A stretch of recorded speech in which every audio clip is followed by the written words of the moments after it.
بزرگان محترم معزز سامعین کرام، رسول کریم صلی اللہ علیہ وسلم کے فرمان کے مطابق جنت میں جانے کے لیے ایمان کی ضرورت پڑتی ہے اور دوزخ سے بچنے کے لیے بھی ایمان کی ضرورت پڑتی ہے۔ جو آدمی ایمان سے ہوگا یا ایمان پر مرے گا تو وہ انشاءاللہ دوزخ میں نہیں جائے گا، اور ایمان پر خاتمہ ہونے والا انشاءاللہ چاہے کتنا ہی گنہگار کیوں نہ ہو مگر وہ جنت میں جائے گا۔ اس میں اللہ کے رسول صلی اللہ علیہ وسلم نے فرمایا، بندے سے کوئی ایسے گناہ کو سرزد ہو جائے جس کی وجہ سے ایمان ہی ختم ہو جائے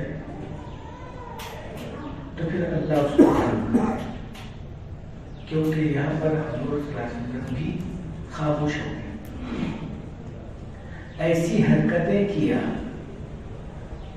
جو شرع کے خلاف ہو، نبی کے خلاف ہو، خدا کے خلاف ہو، تو ظاہر بات ہے ایمان جائے گا۔ مثلا بھائی نماز پڑھنا، پڑھو بھائی، آپ کو فرصت ہے پڑھیے، ہم کو فرصت نہیں ہے، ہم کو فرصت ہی کہاں کام ہمیں باقی ہے کرنے تو ہم کریں۔ ارے بھائی یہ لفظ تم جو بول رہے ہیں سوچے بھی تو کچھ نہ، نماز پڑھنے کا حکم خدا دے رہے ہیں اور آپ بول رہے ہیں پڑھ لیا، ہماری ضرورت نہیں۔ کئی لوگوں کے زبان سے سنے ہوں گے تو یہاں ایمان ختم ہو جائے گا۔ روزہ وہ رکھے جس کے گھر میں کھانے کو نہیں ہے، کہا یہاں ایمان ختم ہو جائے گا۔ پھر لوگ کہا کہ آدمی نبی کریم صلی اللہ علیہ وسلم کے سنتوں کو مذاق اڑانا تو بہت دور کی بات ہے، ہلکا سمجھا، ہلکا،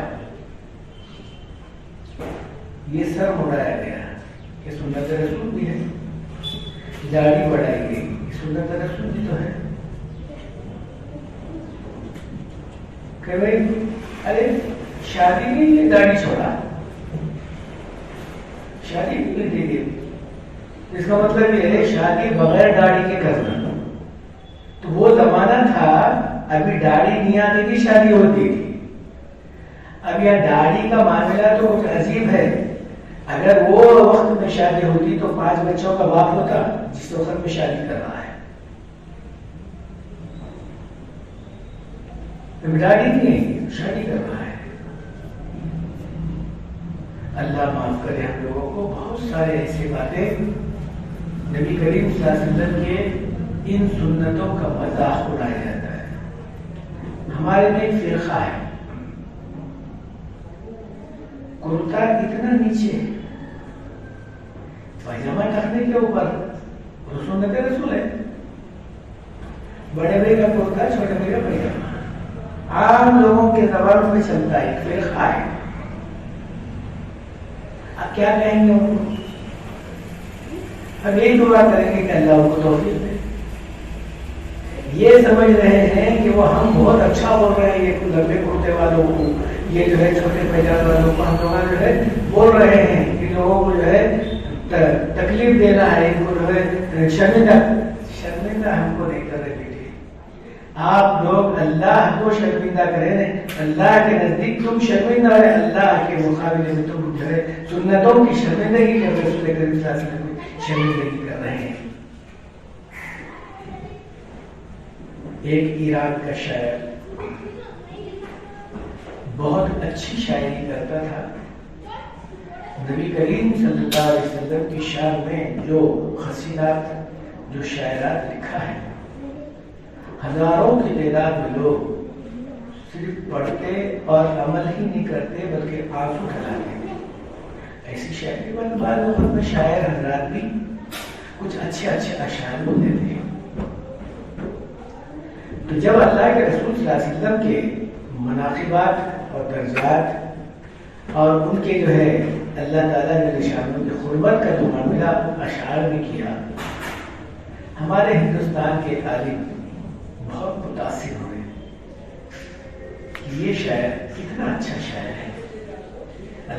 صلی اللہ علیہ وسلم کی شان میں کتنے اچھے الفاظ بتایا ہے. اس کا آدمی سے کم ان ہونٹوں کو یا اس کے قلم کو بوسہ تو دے کر آنا چاہیے. آخری درجے میں کم سے ملاقات اور مسافہ تو کر آنا چاہیے, یا اس کو کم سے کم اس کے چہرے کی زیارت دیدار تو کر آنا چاہیے. یہ دل میں دائیا پیدا ہوا. ہندوستان سے اس زمانے میں گھوڑے یا اونٹ کی سواری کی, بیچارے نہیں معلوم اس زمانے میں کیسا گئے, لیکن پہنچے. وہ جس گاؤں میں رہتے تھے شاید صاحب, وہ پوچھتے وہاں پر پہنچ گئے.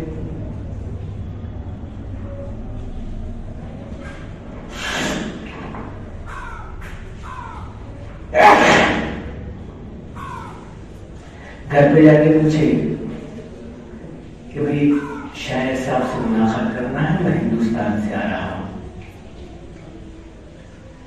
کہا کہ ابھی بازار میں گئے ہیں, آج جمعہ کا دن ہے, اصلاح بنانے حجامت بنانے کے لیے گئے.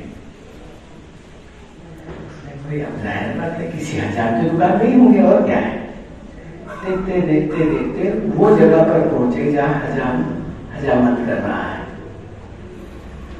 اب وہ جو حجامت کر رہا ہے وہ داڑھی بنا رہے ہیں.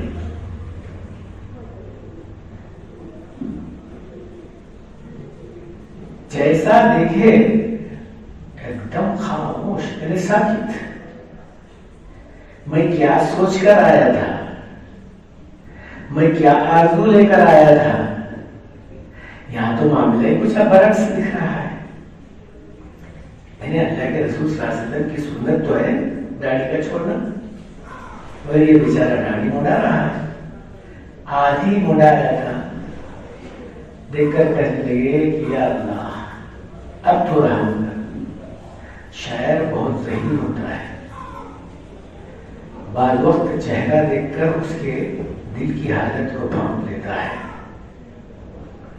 کہنے لگے ارے بھائی صاحب, میں اپنے داڑھی پر ہی تو اس طرح پھرایا ہوں, کسی کے دل پر تو نہیں پھرایا جو آپ اتنا زیادہ غم ہو رہے ہیں, غم زدہ ہو رہے ہیں. چونکہ یہ عالم دین تھے. کہنے لگے شاعر صاحب میرے جیسے 1000 آدمیوں کے دل پر اگر اس طرح چلا دیں تو کوئی فرق نہیں پڑتا تھا, لیکن تم اپنی داڑھی پر اس طرح چلا رہے ہو, وہ نبی کے دل پر اس طرح چل رہا ہے. شاید آپ کو خیال نہیں ہے اس بات کا, چونکہ آپ ہی کے اشعار میں یہ بات لکھی ہوئی ہے. نبی کے سنتوں کا خاتمہ کرنا وہ حضور اکرم صلی اللہ علیہ وسلم سے دشمنی بھی کرنا ہے, اور آپ کو ختم کرنا ہے اپنے اس زمانے کے اعتبار سے. وہ اشعار پڑھ کر سنے. اب یہ جیسا ہی سنے یہ شاعر صاحب حجام کو بولے ذرا رک جا, لگے بیچارہ رک گیا. اس کے بعد کہا میری آنکھ کھولی آپ, میں اپنی شاعری کے گھمنڈ میں تھا, لیکن آپ میری آنکھوں کو کھول دیے. اب میں یہ آگے نہیں چلوں گا, اسی انداز سے رہے. تو میرا بولنے کا مقصد یہ ہے رسول کریم صلی اللہ علیہ وسلم کی سنتوں کا ختم کرنا یا نہ کرنا, یہ رسول کریم صلی اللہ علیہ وسلم کو تکلیف دیتا ہے. خبر 18 میں کیونکہ حدیث ہے پیر اور پنچ شمبا بولے تو جمعرات, ہر ایک ایمان والے کے, غیروں کا تو غیر ہے, لیکن ایمان جو لایا ہے محمد صلی اللہ علیہ وسلم کو آخری نبی سمجھتا ہے, اللہ کو ایک جانتا ہے, تو ایسوں کا عمل فرشتہ لے جا کر رسول کریم صلی اللہ علیہ وسلم کو دکھاتا ہے. اللہ کے رسول صلی اللہ علیہ وسلم جب دیکھتے ہیں کسی کا عمل کہ بھائی بہت اچھا عمل ہے, نیکیاں بہت زیادہ ہیں, عبادت خداوندی کر رہا ہے تو اس کے لیے دعا کرتے کہ اے اللہ اس کو اور اچھی توفیق دے تاکہ یہ اچھے عمل ہی کرتا رہے. اللہ کے رسول صلی اللہ علیہ وسلم خبر اطہر میں دعا کر رہے ہیں اس آدمی کے لیے جو نیک عمل کر رہا ہے. جو گنہگار کا کھاتا جاتا ہے. حضور اکرم صلی اللہ علیہ وسلم کے تعلق سے لکھا ہے کہ حضور اکرم صلی اللہ علیہ وسلم اتنے نرم دل کے تھے, اتنے ملائم دل کے تھے کہ آپ صلی اللہ علیہ وسلم کے آنکھوں سے اپنے گنہگار اس امتی کے حال کو دیکھیں گے تو آپ کی آنکھوں سے آنسو جاری ہوتے ہیں. اللہ یہ گناہ کر رہا ہے اور سمجھتا بھی نہیں ہے, توبہ بھی نہیں کر رہا ہے, تو یہ گناہ میں گناہ کر رہا ہے. کیونکہ حدیث میں لکھا ہوا ہے جب کوئی آدمی ایک گناہ کرتا ہے تو دل کے اوپر ایک نقطہ سیاہ یعنی کالا نقطہ لگایا جاتا ہے. دوسرا گناہ کرتا ہے تو دوسرا نقطہ. اب ظاہری اعتبار سے آپ دل کو چیزیں دیکھیں گے کہ یہ نقطہ کہاں ہے. یہ تو ظاہری اعتبار سے مثال دینے کے لیے بتائی گئی ہے, ورنہ دل کہیں اس سے زیادہ سیاہ ہو جاتا ہے. اب جب گناہ کرتے کرتے کرتے کرتے یہاں تک کہ وہ گناہگار پورے دل کے اوپر سیاہ نقطے یعنی پورا کالا ہو جاتا ہے, سیاہ ہو جاتا ہے, تو اب اس کو اچھی باتیں اچھی نہیں لگتی. نیکی کی باتیں, اللہ کی باتیں, قرآن کی باتیں, حدیث کی باتوں میں اس کو مزہ نہیں آتا. اب وہ مزہ کہیں ملے گا, شیطانیت ملے گا, دنیا کی چیزوں ملے گا, ناچنے گانے اچھلنے کودنے ملے گا, اس کو وہاں اچھا دکھے گا. اسی لیے ایک جگہ پر یوں فرمایا المومن فی المسجد کالسمک فی الماء. مومن کے لیے مسجد ایسی ہی ہے جیسا مچھلی کے لیے پانی.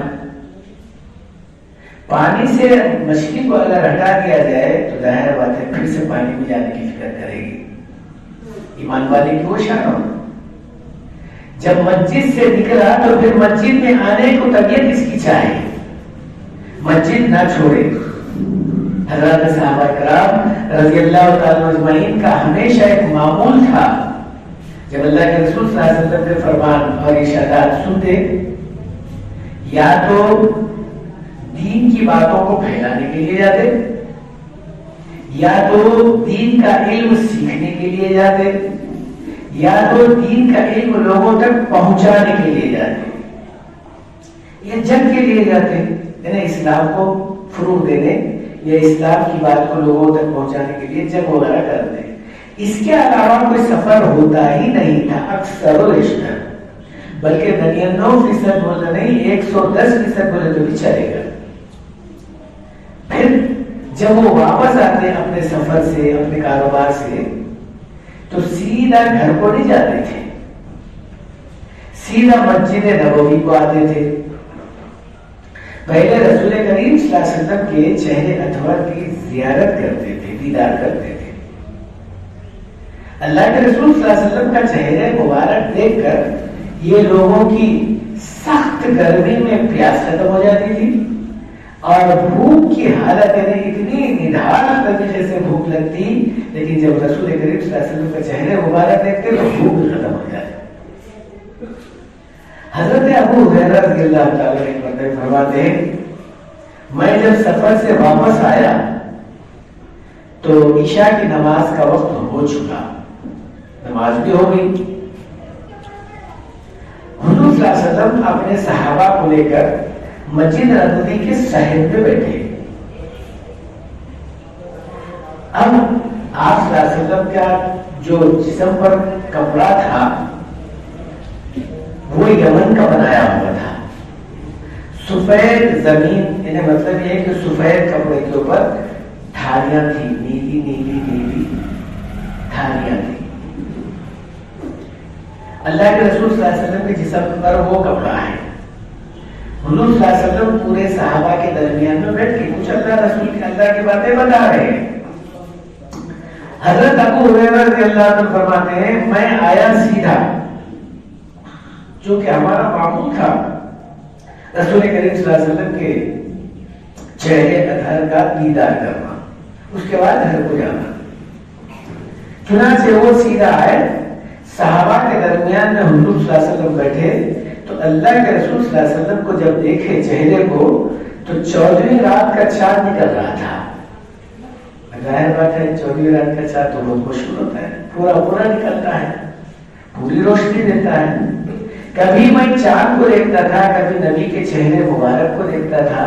بار بار نظارہ کرتے ہوئے میں اپنے دل میں یہ فیصلہ کر لیا، اے چاند تیرے اندر وہ نور نہیں ہے جو میرے نبی کے چہرے میں نور ہے. اب ظاہر بات ہے صحابی تو حضور اکرم صلی اللہ علیہ وسلم کے دوست ہی ہے، تو یہ تو آپ بولیں گے کہ بھائی بولتے ہی ہوں گے. نہیں، ایسی بات نہیں ہے. صحابہ کے اندر غلیظیت نہیں تھی. جیسا ہم کسی کے پاس کھانا کھا لیے ایک آدھ ٹائم تو اس کی تعریف بھرمار کرتے ہیں تاکہ دوسری مرتبہ بھی کھلائے. کچھ دے دیا تو ماشاء اللہ اس کی بہت، اس کے خاندان کی بھی تعریف تاکہ دوسری مرتبہ بھی دے. لیکن صحابہ ایسا نہیں کرتے تھے. جو بات حق ہے وہ حق ہی بولتے تھے، جو بات حق نہیں ہے تو اس کو بالکل وہیں پر سامنے سبھی کے سامنے بولا کرتے ہیں. دعوت میں بیٹھے ہوئے ایک بچہ بھی بیٹھا ہوا صحابی کا اس بیٹھے ہوئے.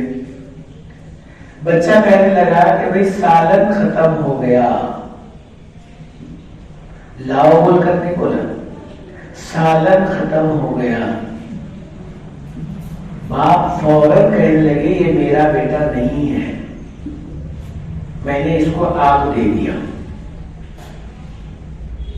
باقی کے صحابہ کہنے لگے یہ کیا ہو گیا؟ آپ کی اولاد ہے، آپ کا بیٹا ہے، اور آپ فوراً یہ بات کہا کہ میری اولاد میں مانگنے کی عادت نہیں ہے. اسلام مانگ کر کھانے والا نہیں ہے. اسلام اللہ سے مانگنے کا نام ہے، بندوں سے مانگنے کا نام نہیں ہے.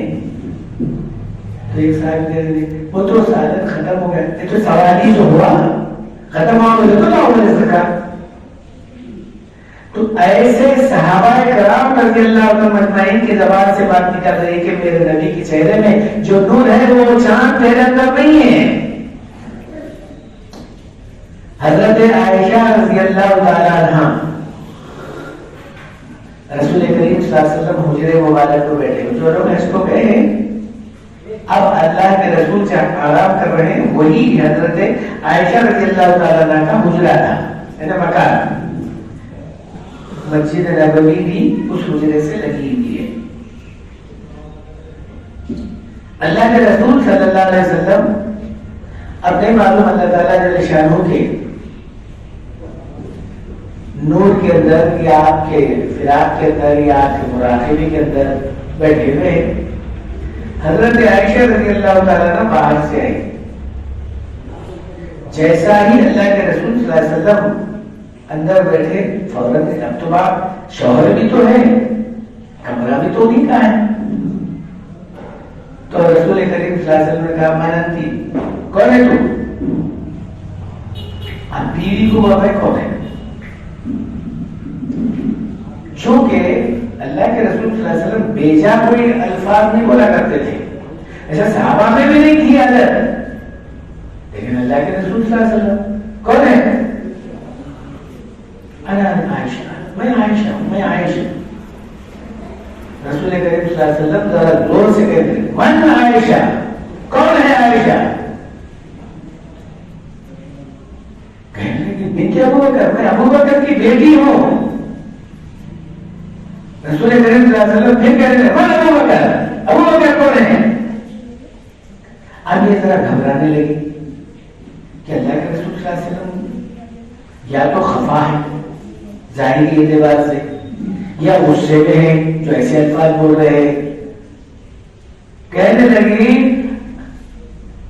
ابن ابو قحافہ، ابو بکر